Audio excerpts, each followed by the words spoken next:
আসসালামু আলাইকুম, তোমরা কেমন আছো? আশা করি ভালো আছো। আই হোপ আমিও খুব ভালো আছি। আর একটা ডেইলি ব্লগ নিয়ে চলে আসলাম, যে যেখান থেকে আমার এই ছোট্ট ব্লগটা দেখছো।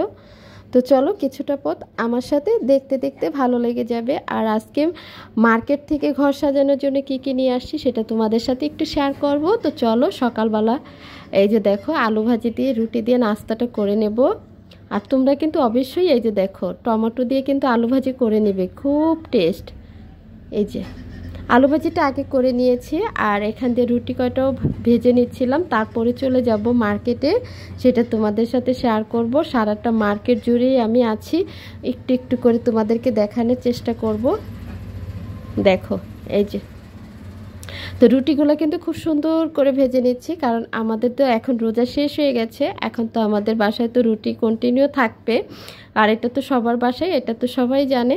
তারপরও তোমাদের সাথে একটু শেয়ার করি, মন যে মানে না সব কিছুই তোমাদের সাথে শেয়ার করতে হয়। আমি যদি কোনোটা স্কিপ একটু রেখে দিই তাহলে আমার কাছে খারাপ লাগে। আর তোমরা কিন্তু যে আপুরা আমাকে লাইক দিবে না, আমিও কিন্তু সেই আপুদেরকে লাইক দেব না, শুধু কমেন্ট করে চলে গেলে হবে না। এই তো আবারও চলে আসছি। এই যে দেখো ঘুম থেকে উঠছি, মুখ ধুইছি, মুখ ধুয়ে একটু নাস্তা করে নিয়েছি। নাস্তা করে এই তো ব্লগটা স্টার্ট করে দিয়েছি। ওই যে ড্রেসিং টেবিলটা দেখতেছো, আর এখানে দেখতেছো ওয়ার্ড্রোব, এই ওয়ার্ড্রোবটা নিয়ে যাব ওই যে ড্রেসিং টেবিল যেখানে, ওখানে খাটটা ঘুরাবো। ছোট ভাইকে বলেছি আমার এটা একটু ঘুরিয়ে দাও, ভাল লাগবে। তো দেখি, আর ওখানে একটা ফুলের টপ রাখবো, এই জন্য দেখো তো কেমন লাগবে। তো আমার ঘরটা বেশি একটা বড় না, ছোট। তো আজকে ব্লগে থাকছে আমি ঘরটা ঘুরানোর পরে কেমন লাগছে সাজিয়ে দেখাবো। তো যাই হোক, অনেকে হোম ট্যুর চাও, হোম ট্যুরটা এখন দেওয়া যাবে না, কিছুদিন পরে হোম ট্যুর দেবো। তো চলো আজকে ব্লগ কি নিয়ে থাকছে সেটাই তোমাদের সাথে শেয়ার করছি। আমার ভালোবাসার আপুরা অবশ্যই একটা লাইক দিবা। তোমরা কিন্তু আমার ভিডিওতে লাইক দাও না, কেন দাও না আমি জানি না। তো একটু লাইক দিয়ে দেখা শুরু করে দিও।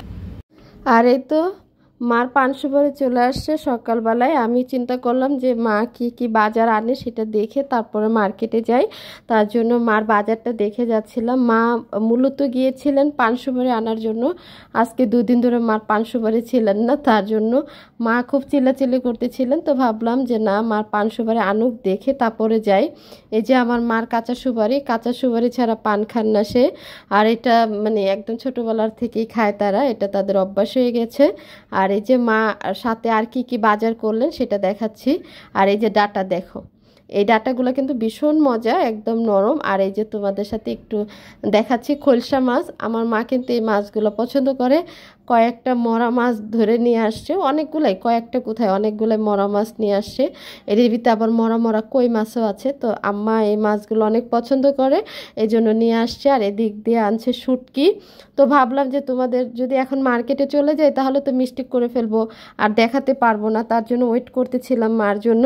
তো বাজারটা তোমাদের সাথে শ্যুট করে তারপরে আমি গিয়েছি। আবার সাথে নিয়েছে কাঁচা আম, যাতে ডাল দিয়ে খাওয়া যায়। তো ভাবতেছিলাম এবারে আমের আচার দেব, শ্বশুর বাড়িতেও দেবো, বাবার বাড়িতেও দেবো, কারণ আচারটা আমার দিতেই হবে। আমার হাজবেন্ড তো 4 মাসের ছুটিতে আসবে, তো তাকে একটু আচার করে দেব, এটাই চিন্তা ভাবনা। এই যে দেখো বাজার, আবার কিন্তু সাথে কিন্তু চাউলও নিয়ে আসছে। চাউলওয়ালাকে বলে যায়, তো চাউল আমাদের বাসায় দিয়ে যায়। আসলে বাসার পাশেই হয়েছে চাউলের আড়ত, সেখানে বলে আসে, তো দিয়ে যায় বাসায়।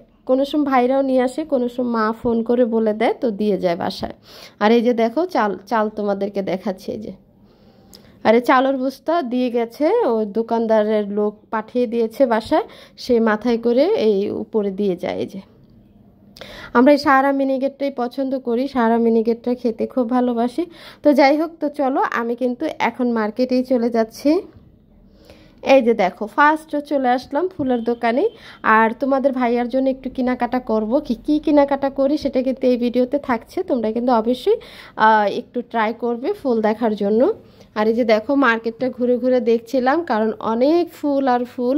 আর আমার তো ঘর সাজাতে খুবই ভালো লাগে, এটা তো তোমরা জানো। আমি চেষ্টা করি তোমাদের সাথে একটু শেয়ার করা, আর ঘরটাও খুব সুন্দর করে সাজিয়ে নিতে। অবশেষে কিন্তু এই যে টপটা নিয়ে নিয়েছিলাম, দেখো।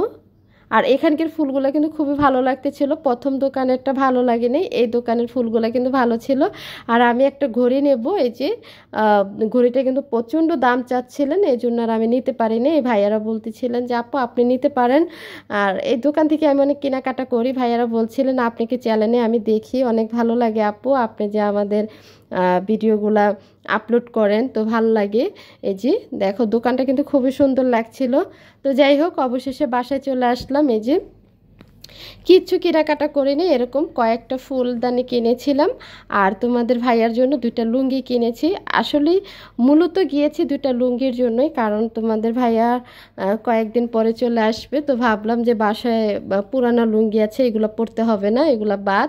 তো আমি পছন্দ করে দুইটা লুঙ্গি নিয়ে আসছি, কারণ এই ফার্স্ট আমার লুঙ্গি কেনা, কারণ আমার মানে এরকমটা এখনও কেনা হয়নি। এই জন্য হাজব্যান্ডের জন্য দুইটা লুঙ্গি কিনেছিলাম। তো সে বলতেছে কোনো কেনাকাটা করতে হবে না, সে আসলে আমরা মূলত মার্কেটে যাব, কার জন্য কি করি সেটা তোমাদের সাথে শেয়ার করব। দেখো তো এখন চিন্তা করলাম লুঙ্গি দুটো আমি বালতির ভিতরে ভিজিয়ে রাখি, রং যদি উঠে তাহলে উঠে যাবে, আমি একটু ধুয়ে তারপরে রোদে দিয়ে দেবো শুকানোর জন্য। একটু ভিজিয়ে রাখতেছিলাম। আসলে অনেক বড় একটা বোকামি করে ফেলেছিলাম আমি, সেটা তোমাদের সাথে শেয়ার করব কি বোকামিটা করেছি সেটা। তো চলো আর এদিক দিয়ে একটু বেসিনটা ধুয়ে নেই। আমি কিন্তু 2-1 দিন পর পরে বেসিনটা ধুয়ে নিই, এটা তোমরা জানো। আর তো বেশি দূরে যাইনি, যেতে আমরা ঢাকার ভিতরে থাকি, আশেপাশেই কিন্তু মার্কেট থাকে, কারণ আমার বাসার থেকে 1/2 আওয়ার বা 20 মিনিট হলেই আনাপ, রাস্তা ফাঁকা থাকলে 20 মিনিটেই মার্কেটে যাওয়া যায়। তো বেশি কিছু যদি কেনাকাটা করি নেই, এই জন্য তাড়াতাড়ি আসতে পেরেছি। আর আজকে 2-3 মাস ধরে আমি কিছু এমনিতেই নিচ্ছি না। তো যাই হোক আমি কিন্তু বেসিনটা খুব সুন্দর করে মুছে ধুয়ে মুছে নিছি দেখো। আর আমার বেসিনের সামনেটা আমি একটু সাজিয়ে নিয়েছি, কারণ আমার কাছে না যে জায়গায় দাঁড়াবো সে জায়গায় যেতে একটু পারিপটি থাকে, একটু সুন্দর থাকে, এটা আমার কাছে লাগে। তো যাই হোক আল্লাহ যদি দোয়া করবে আমার, যেতে আমার হাজব্যান্ড বলেছে যে আমাদের নিজের জন্য আমার আর আমার হাজব্যান্ডের আমরা একটা বাড়ি করব ডুপ্লেক্স দিয়ে। আর এই যে দেখো আমি ঘরটা কিন্তু ঘুরিয়ে নিয়েছি, কিভাবে সাজিয়েছি দেখো। আমার বক্স খাটটা কিন্তু আমি জানলার সাইডে দিয়েছি, আগে এই সাইডে ছিল, তোমাদেরকে একটু দেখিয়ে দিচ্ছিলাম। দেখো আলোটা কমে গেছে, এই জন্য একটু অন্ধকার লাগছিল। তো আমার মতো করে আমি একটু চেষ্টা করছি তোমাদেরকে দেখানোর জন্য, যেটা আমার রুমটা ছোট এই জন্য বেশি একটা ভালো লাগছে না, তারপরও ট্রাই করেছি, ঘরটা ঘুরিয়ে নিয়েছিলাম। আর এই যে ফটোর নিচে কিন্তু আমার খাটের ছিল,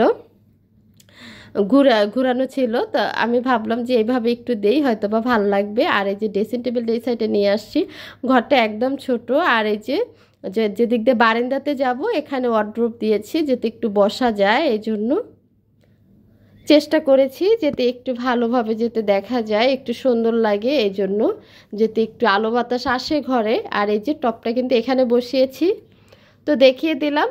তো আজকে কিন্তু বেশি কিছু আর দেখাবো না, তো চলো রান্নাঘরে যাই। আর এদিকে কিন্তু ডাঁটা শাকটা আমি সিদ্ধ বসিয়ে দিয়েছি। ডাঁটা শাক কিন্তু ছোট ছোট করে আলু কেটে তারপরে কিন্তু ভাজি করলে অনেক মজা হয়। আর এদিক দিয়ে কিন্তু তোমাদের ভাইয়ের লুঙ্গি দুটো আমি ধুয়ে দিয়েছি। দেখো সে বলেছে কোনো রং উঠবে না, তারপরেও কিন্তু ভালো একটা রোদ নাই, তারপরেও কিন্তু ধুয়ে দিয়েছিলাম। বেটা বলেছিলেন যে রং উঠবে না, এই লুঙ্গিটা কিন্তু খুব সুন্দর লাগতেছিল, আর ওই লুঙ্গিটা দিয়ে একটু রং উঠছে, এটা আমার কাছে এখন খারাপ লাগতেছিল, এই আর কি। আর এই যে দেখো ডাটা দিয়ে আর খোলসা মাছ দিয়ে রান্না করেছে, আর ওই ঝুড়িতে তো ভাত আমরা ঝুড়ি দিয়ে ঢাইকা রাখি, বেশি কিছু করি নাই যেহেতু মানুষ কম। আর এখানে হয়েছে পাটের শাক ডাল দিয়ে, আর এখানে হয়েছে পাটের শাক ভাজি, সরি ডাঁটা শাক ভাজি, আর এখানে হয়েছে পটল ভাজি। এই ছিল আমাদের দুপুরের মেনু। তো চলো ভালো থাকবে, সুস্থ থাকবে, আবার নতুন দিনে নতুন আরেকটা ব্লগ নিয়ে চলে আসবো। আল্লাহ হাফেজ।